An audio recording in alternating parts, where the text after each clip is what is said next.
Palantir stock experienced a steep decline of over 9% on Tuesday, which marked the company's fifth straight day of losses. This extended streak of weakness has investors concerned because it highlights how market participants are shifting money away from some of the most popular technology stocks that had previously fueled the rally to record highs earlier in 2025. This downturn is not just about Palantir alone, but rather it reflects a broader trend of investor rotation away from high-growth artificial intelligence companies and toward other corners of the market that are beginning to show more strength. Palantir's recent decline comes after a very strong performance earlier this year. From its April low, the stock had surged by more than 150% leading up to its Q2 earnings release. That particular earnings report was significant because it was the very first time that Palantir reported over $1 billion in revenue during a single quarter. This milestone was widely celebrated by investors and helped fuel the remarkable rally in the share price. However, according to data from Barchart,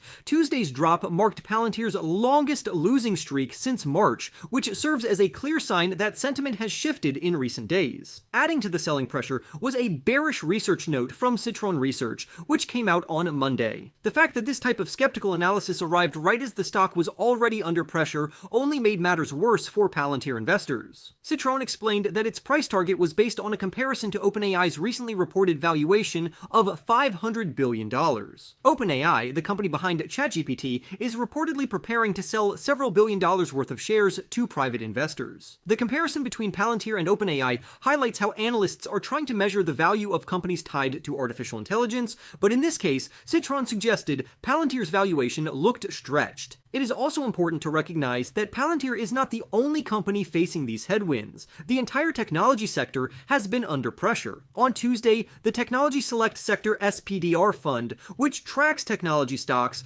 fell by more than 1.7%. This broad weakness shows that investor caution is not limited to just one company, but rather reflects a larger pattern across the space. Nvidia, one of the most well-known leaders in artificial intelligence, dropped by 3.5% during the session. Advanced Micro Devices also posted heavy losses, with its stock down more than 5%. Looking more broadly, the entire technology sector has now lost more than 2.4% across the last 5 sessions. This pullback is happening just as the larger stock market rally begins to show signs of broadening out into other sectors. For much of the past year, only a handful of large technology companies were responsible for driving markets higher. However, that concentration appears to be easing as investors start to spread their bets into other areas.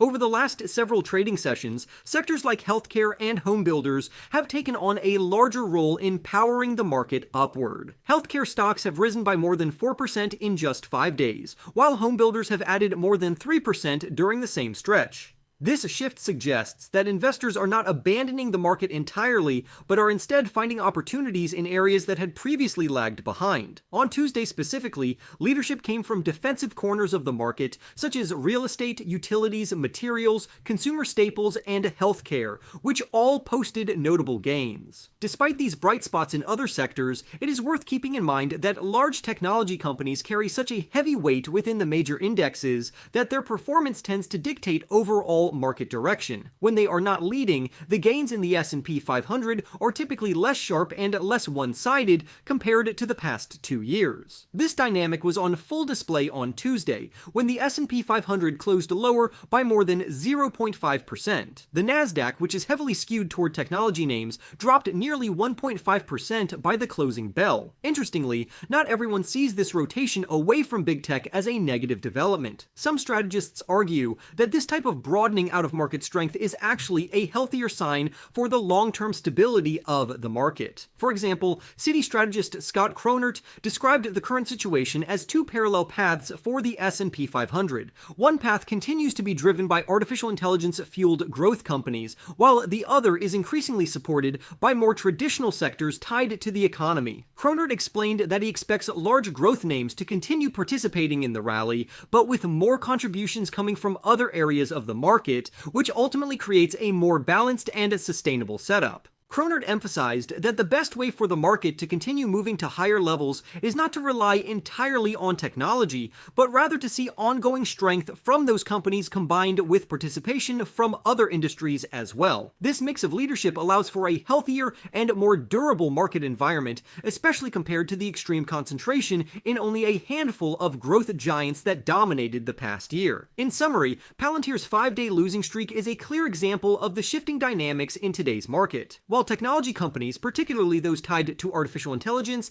had been leading stocks to record highs earlier in the year, the focus is now broadening into other sectors such as healthcare, real estate, and utilities. Although this rotation has temporarily weighed on companies like Palantir, Nvidia, and Meta, it may ultimately prove to be a constructive development for the market as a whole, as it prevents the rally from relying too heavily on only a few names. The coming weeks will be important to see whether this broadening trend continues, or whether technology giants reclaim their leadership role. For more stock news updates, remember to press the like button and subscribe. With that being said, I will see you in the next video.